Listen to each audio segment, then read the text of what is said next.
I'm Nellie, and I felt like I had a decent hold on my life until lately.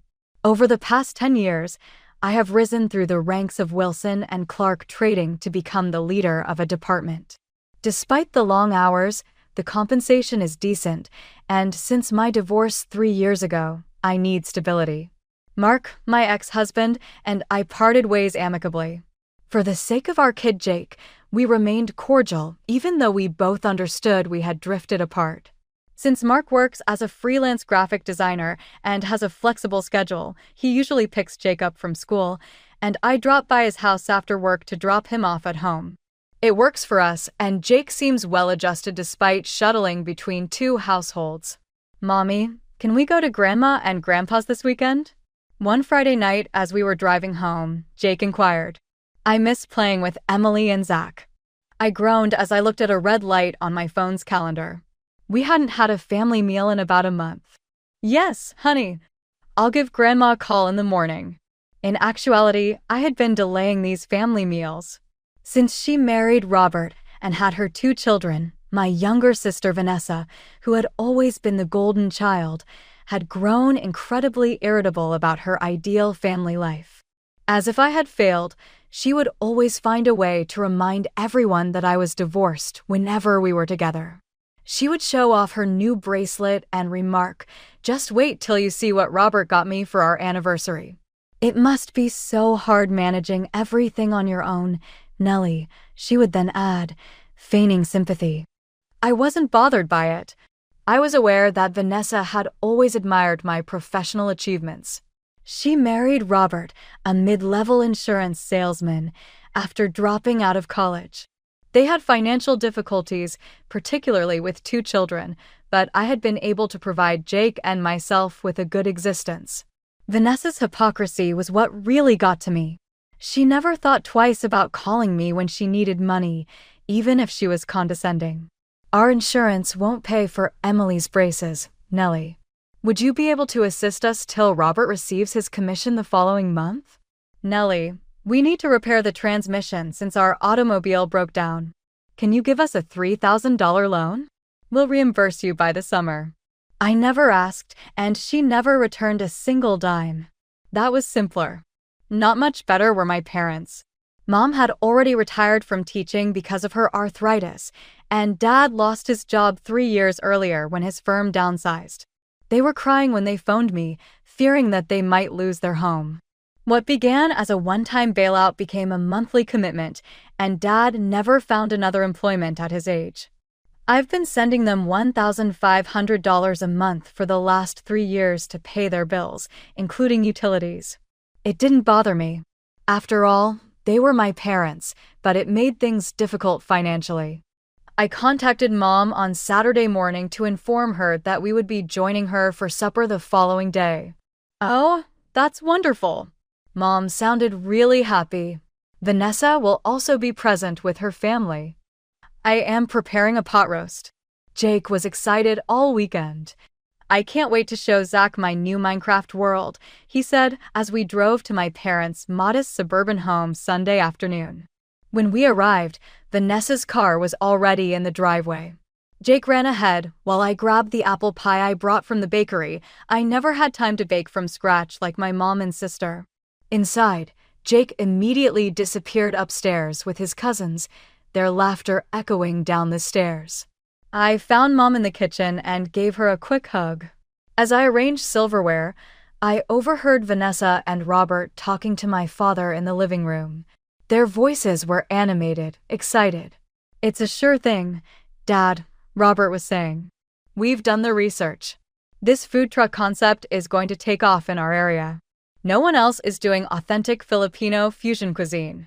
We'll be our own bosses," Vanessa added. Financial independence at last. I bit my lip to keep from laughing. Neither of them had ever run a business, and Robert couldn't even cook. Last Christmas, he burned the mac and cheese. But I kept my thoughts to myself and finished setting the table.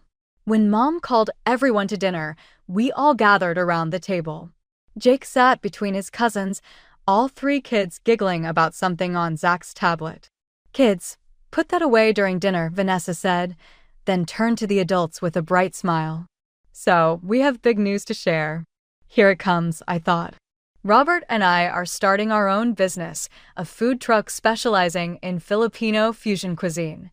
Robert's grandmother left him all these amazing recipes, and we found the perfect truck for sale. My parents made appropriate noises of excitement and support. Dad clapped Robert on the shoulder. "That's wonderful, honey," Mom said. "You've always been so creative." Vanessa beamed, then cleared her throat. "We just need a bit of startup capital, about $150,000. The room went quiet. My fork paused halfway to my mouth. Mom and Dad exchanged glances. "We'd love to help you out, sweetheart," Dad said slowly, "but we just don't have that kind of money right now." I cleared my throat and took a sip of water, buying myself time to think. Everyone was staring at me expectantly, like I was about to announce I'd fund Vanessa's ridiculous food truck scheme. "I'm sorry," I said firmly, "but I don't have that kind of money either." Vanessa's smile faltered. "What do you mean? I know you got money from the divorce settlement. You and Mark were saving for a house." "That money is in Jake's college fund now," I said, which wasn't entirely true. Some of it was. But I'd also invested a portion for my own retirement. After all, no one else was looking out for my future. "Well, you make great money at your job," Vanessa pressed. "You could take out a loan. The bank would approve you with your credit score and income." I couldn't believe what I was hearing. "You want me to go into debt for your business idea?" "It's not just an idea," Robert jumped in. "We've got it all planned out. We'll pay you back as soon as we start making profit." "Which would be when exactly?" I asked, trying to keep my tone neutral. "Have you calculated your operating costs? Your break-even point? Do you have any experience running a food service business?" Vanessa's face flushed red. "You don't need to be condescending just because you have some fancy corporate job. Not everyone wants to be a wage slave their whole life." "I'm not being condescending," I said. "I'm asking basic questions any investor would ask. Look, I think you should talk to a business advisor before jumping in. The failure rate for restaurants and food trucks is really high. You're just jealous," Vanessa shouted, slamming her hand on the table hard enough to make the silverware jump. The kids stopped eating and stared wide-eyed at the adults.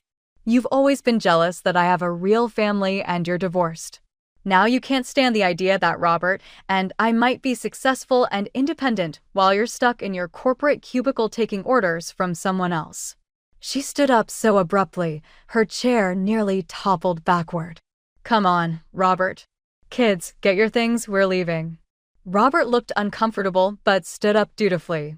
Emily and Zach, clearly confused, scrambled from their chairs. Jake looked at me with wide, worried eyes. "Vanessa, don't be dramatic," Dad said. "Sit down and finish your dinner.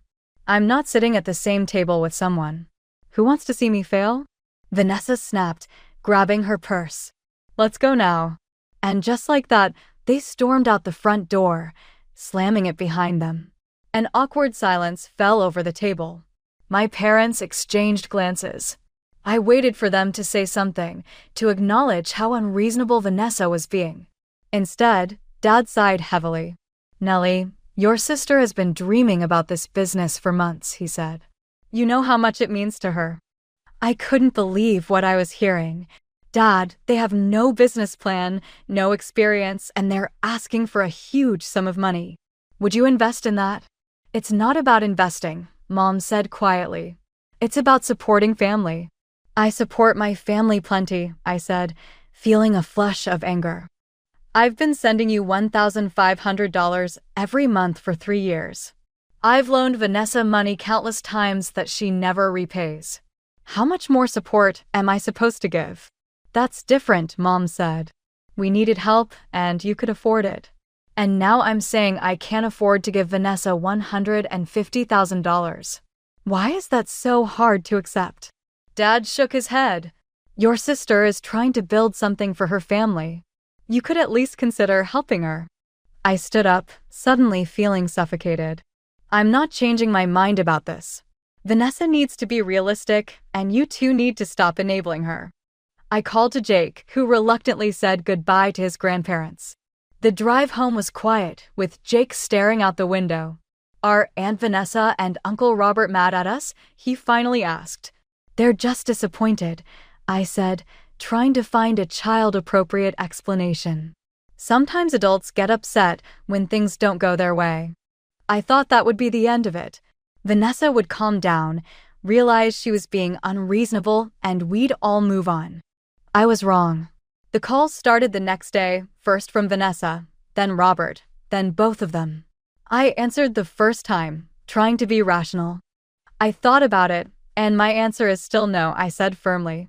"I'm not taking out a loan for your business." "You're just being selfish," Vanessa shot back. "You don't want us to succeed, because then you wouldn't be the successful one anymore." "That's ridiculous. I want you to succeed, but I don't think this is the right approach. Don't tell me how to run my life. Just say you're too greedy to help your own sister." After that, I stopped answering their calls. The text messages were worse. "You've always been jealous of me. You look down on us because we don't have fancy degrees. Selfish bastard. You'll regret this when we're successful."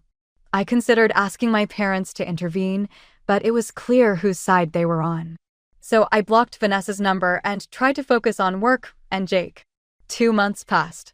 I skipped the monthly family dinners, making excuses about work deadlines. Jake kept asking about his cousins, and I felt guilty keeping him away from them. But I couldn't face another confrontation with Vanessa. The only contact I had with my parents was Mom's monthly calls, which had become noticeably colder. "Just checking that you'll be transferring the money tomorrow," she'd say, without asking how I was or how Jake was doing. "Yes, Mom. It'll be there as usual." "Good. Your father's prescription costs went up again." And that would be it. "No, I miss you," or "How's Jake doing in school?" Just a business-like confirmation of the financial transaction. One evening, Jake looked up from his homework with a serious expression. "Mom, why don't we go see Grandma and Grandpa anymore? Did they do something bad?" I sat down next to him, trying to figure out how to explain adult conflicts to a 9-year-old. "No, honey, we're just taking a little break from family dinners. Sometimes grown-ups need space from each other." Jake seemed satisfied with that answer. But it got me thinking. Thanksgiving was coming up, and we always spent it at my parents' house. They hadn't called to invite us this year, but maybe it was time to break the ice. The Wednesday before Thanksgiving, I asked Jake, "Are you looking forward to seeing Grandma and Grandpa tomorrow?" "Yeah." His face lit up. "Do you think Grandma will make her special stuffing?" I hesitated. "I'm not sure if we're invited this year, honey." His smile faded. "Why wouldn't we be invited? We always go there for Thanksgiving." I couldn't bear the disappointment in his eyes. "You know what? You're right. We'll go anyway. I'm sure they'll be happy to see us." In truth, I wasn't sure at all. But I didn't want Jake to miss out on family traditions because of adult disagreements. The next morning, I woke up early to prepare my signature sweet potato casserole. Jake helped me cover it with foil when it came out of the oven.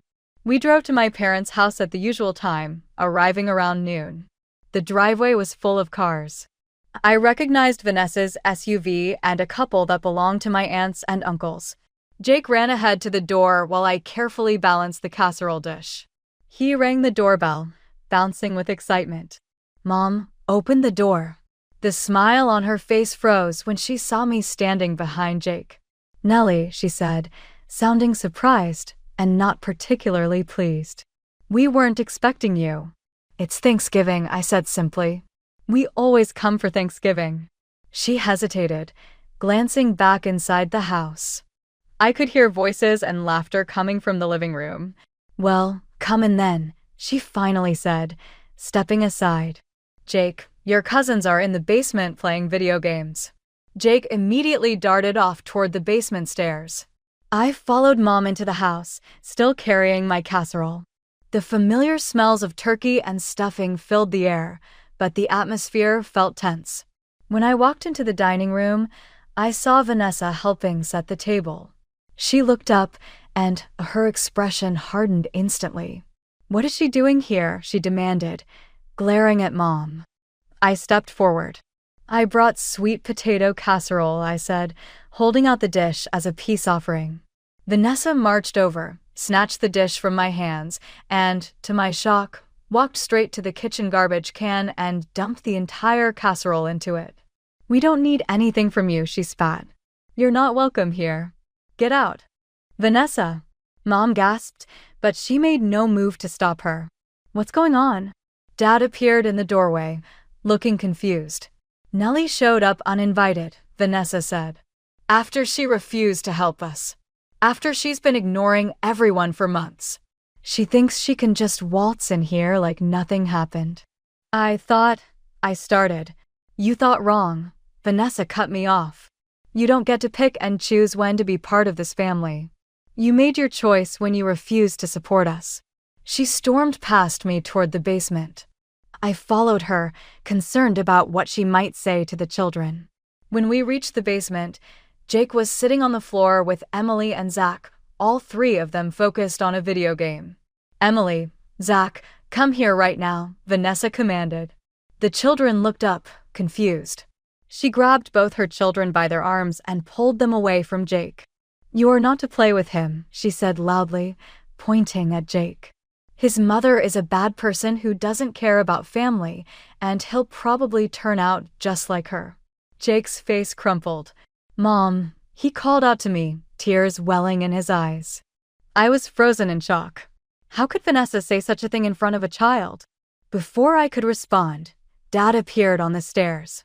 "Nellie, I think it would be best if you and Jake left," he said, his voice firm. I turned to him in disbelief. "Dad, you can't be serious. Vanessa just said horrible things to Jake. He's 9 years old. This is our house," Dad said, "and frankly, you've caused enough problems. If you had just helped your sister like we asked, none of this would be happening." I looked around for support, but Mom stood silently at the top of the stairs, avoiding my gaze. My aunts and uncles were nowhere to be seen, probably still in the living room, pretending not to hear the commotion. "Fine," I said, my voice shaking with anger and hurt. "Come on, Jake. We're going." I took his hand and led him up the stairs. He was crying silently, big tears rolling down his cheeks. As we passed Mom, I paused. "I can't believe you're letting this happen," I said quietly. "Your own grandson." She finally met my eyes. "You brought this on yourself, Nellie. Family supports family." We left without another word.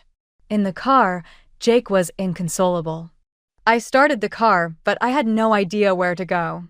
The thought of going home to an empty house on Thanksgiving was too depressing. Then I had an idea. "Hey, how would you feel about going to Grandma and Grandpa Miller's house instead? I bet they'd be happy to see us." I called Mark, my ex-husband, and explained what had happened. "That's awful," he said. "Of course you should come over. Mom always makes too much food anyway, and they love seeing Jake." When we arrived at the Miller's house, they welcomed us with genuine warmth.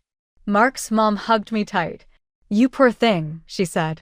"Family conflicts are the worst, especially on holidays." Over dinner, I told them the whole story about Vanessa's business idea, the money demands, and how my parents had essentially chosen her over me. "I always thought your parents favored Vanessa too much," Mark's mom said carefully. "Even back when we first met you in college. I never wanted to see it," I admitted, but I can't deny it anymore. Despite everything, we ended up having a pleasant evening. Jake cheered up playing board games with his dad and grandfather, and for a few hours, I felt like I was part of a real family again, one that actually cared about me as a person, not just a source of money. As Jake and I drove home that night, I made a decision. When we got back to our apartment, I logged into my banking app and canceled the recurring $1,500 payment to my parents. For the first time in years, I fell asleep without worrying about stretching my budget to support everyone else. 2 weeks passed without a word from my family. No calls, no texts, not even from my mother, who'd been so insistent on checking when her monthly money would arrive. I threw myself into work and focused on making the upcoming Christmas holiday special for Jake to make up for the Thanksgiving disaster. One evening, my phone rang with my mother's number. I almost didn't answer, but curiosity got the better of me. Nellie, it's Mom. Her voice sounded strained. There must be some mistake with the bank. We didn't receive your monthly transfer. No, how are you? No, I'm sorry about Thanksgiving. Just straight to the money. Something inside me hardened. There's no mistake, I replied evenly. I canceled it. Silence on the other end. Then, what do you mean you canceled it? You can't do that. We're counting on that money for our bills. I can. And I did. After what happened at Thanksgiving, I don't think I owe you anything. Nellie, that was just a misunderstanding. Your sister was upset, and things got out of hand. A misunderstanding? I couldn't believe what I was hearing. You and Dad kicked out your grandson on Thanksgiving. Vanessa told her kids not to play with Jake because he's bad, and none of you did anything to stop it. We were upset. People say things they don't mean when they're upset.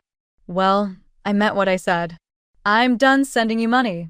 Mom's tone changed instantly. You have no right to do this to us. After everything we've done for you, we raised you, put you through college, and I've been paying you back for 3 years. $1,500 every month. That's $54,000, Mom. I think we're square. This isn't about keeping score. We're your parents. You're obligated to help us. Funny, I didn't feel like your daughter when you chose Vanessa over me and Jake. You're supposed to be Jake's grandparents, but you let Vanessa treat him terribly. You're just being vindictive because we took your sister's side about the business loan. This is petty, Nellie. Think whatever you want. I'm done. I hung up. The calls started pouring in after that from Dad, from Vanessa, even from aunts and uncles I rarely spoke to. I refused to answer. When the calls didn't work, they started showing up at my workplace. I was in a meeting when my assistant poked her head in. Sorry to interrupt, but your parents are in reception. They're insisting on seeing you. I excused myself from the meeting. In the reception area, Mom and Dad looked disheveled and desperate. This is inappropriate, I said quietly. I'm at work. You won't answer our calls, Dad said. What choice did we have? I've said everything I have to say. Please leave before I have to call security. Mom burst into tears, a performance that had worked on me countless times before. How can you be so cruel? We might lose our house. I've supported you for 3 years. I have my own family to think about now. Find another solution.